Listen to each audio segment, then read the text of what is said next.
Le Conseil européen qui s'est déroulé les 14 et 15 décembre 2023 a pris la décision, on va dire, extrêmement importante, voire historique, d'ouvrir les négociations d'adhésion avec l'Ukraine et la Moldavie.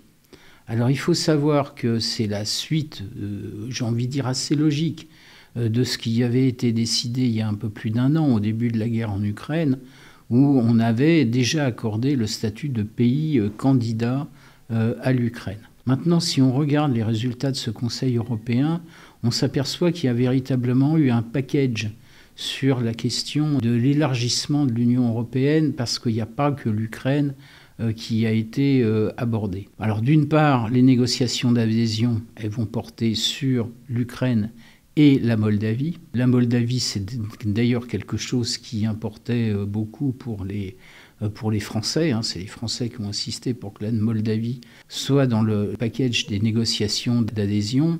Et on voit bien que ce sont les deux pays, un qui est en guerre directe avec la Russie et l'autre qui est très fortement menacé par la Russie. Donc il est évident que ces négociations d'adhésion, elles ont un caractère politique, voire stratégique, c'est-à-dire c'est la question de la sécurité de ces pays-là, et la sécurité, elle passe par leur insertion dans le bloc de l'Union européenne, qui est un bloc à la fois de stabilité et de prospérité. Ça vient en fait renforcer l'Ukraine et la Moldavie vis-à-vis de la Russie. Mais il est évident que si on avait traité que ces deux pays lors du Conseil européen, on aurait pu décevoir d'autres pays parce qu'il y a d'autres demandes d'adhésion à l'heure actuelle. Donc il a été décidé au même moment que pour ce qui est de la Bosnie-Herzégovine, les négociations pourront être lancées, que l'Union européenne est prête à achever la phase d'ouverture des négociations d'adhésion avec la Macédoine du Nord, et puis on a décidé également d'accélérer les négociations avec les pays des Balkans, puisque là, les négociations ont déjà commencé et vous aviez une crainte à la fois des pays des Balkans, mais des pays également qui entourent les Balkans, que finalement l'Ukraine passe devant en termes d'ordre de priorité par rapport aux pays balkaniques. Donc je dirais qu'il y en a un petit peu pour tout le monde lors de ce Conseil européen, de telle manière qu'il n'y ait pas de déçus. Alors les conséquences de tout ça. Bon, la première, il y a une question naturellement que tout le monde se pose. L'Ukraine adhère à l'Union européenne. Quand l'Ukraine deviendra-t-elle membre de l'Union européenne ? Bon, il faut bien voir que toutes les négociations d'adhésion sont des négociations qui sont quand même très longues. Il y a des critères à respecter, des critères économiques, des critères en termes de démocratie. Tout ceci ne va pas se faire du jour au lendemain.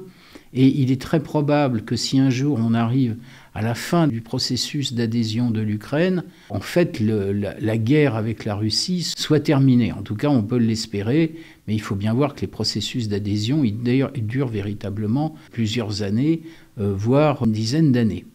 Donc ça ne va pas se faire du jour au lendemain. Là, l'important, c'était le signal politique donné vis-à-vis de l'Ukraine. Ça, c'est le premier point. Le deuxième point, c'est que à partir du moment, si vous voyez bien que Macédoine du Nord, Ukraine, Moldavie, candidature possible pour la Géorgie, pays balkaniques, on va arriver à une Europe qui peut très bien, dans une dizaine d'années, voire moins, avoir 35 États membres.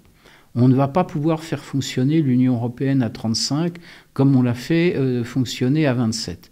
Donc il y a un autre dossier qui est en train de s'ouvrir avec toutes ces demandes d'adhésion, c'est la question du vieux débat élargissement-approfondissement, ou plutôt aujourd'hui la question de la réforme de l'Union européenne. C'est-à-dire qu'il va falloir faire fonctionner l'Union européenne de manière différente, de telle manière tout d'abord qu'elle puisse prendre des décisions.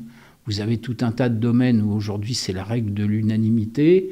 On voit bien que ça pose des des soucis. On l'a vu d'ailleurs lors du sommet du Conseil européen sur la question de l'aide financière à l'Ukraine, où il y a eu le veto hongrois. Donc on ne pourra pas continuer à fonctionner à 35 comme on fonctionne à 27 aujourd'hui, et c'est déjà un peu problématique.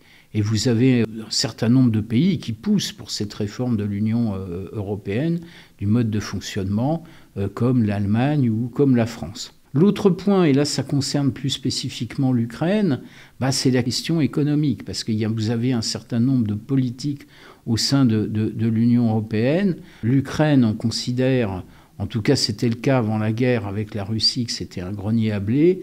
Il est évident qu'il y aura toute la question de la réforme de la politique agricole commune qui va se poser si un jour l'Ukraine entre dans l'Union européenne. Donc ce qui veut dire que le bilan de tout ça, c'est que on a ouvert aujourd'hui une porte sans qu'on sache très bien comment on va la refermer, voire même si on va la refermer. Vous avez quand même dans l'histoire des élargissements de l'Union européenne, des élargissements qui ont commencé, avec des négociations qui ont commencé, et des pays qui n'ont jamais adhéré. C'est notamment le cas de la Turquie aujourd'hui. Est-ce que ça pourrait devenir le cas pour l'Ukraine ? C'est difficile à savoir, on ne peut pas le savoir aujourd'hui, mais il est évident qu'il y a des questions de fonctionnement démocratique qui se posent avec l'Ukraine, notamment les questions de lutte contre la corruption, par exemple. Et puis, vous avez cette question de réforme du fonctionnement de l'Union européenne. Et vous avez un certain nombre d'États qui considèrent que ces élargissements ne pourront pas avoir lieu si les réformes du fonctionnement de l'Union européenne ne sont pas conduites simultanément, voire même de manière prioritaire par rapport aux élargissements. Ce qui fait qu'aujourd'hui, par rapport à l'adhésion de l'Ukraine et de la Moldavie à l'Union européenne, c'est-à-dire l'ouverture des négociations d'adhésion, ce qu'il faut retenir surtout, c'est quand même le signal politique qui est donné à la Russie d'intégration de ces deux pays, puisque ça vient bien évidemment les renforcer en donnant ce signal d'une volonté d'intégration dans un ensemble européen qui est à la fois stable, prospère et démocratique.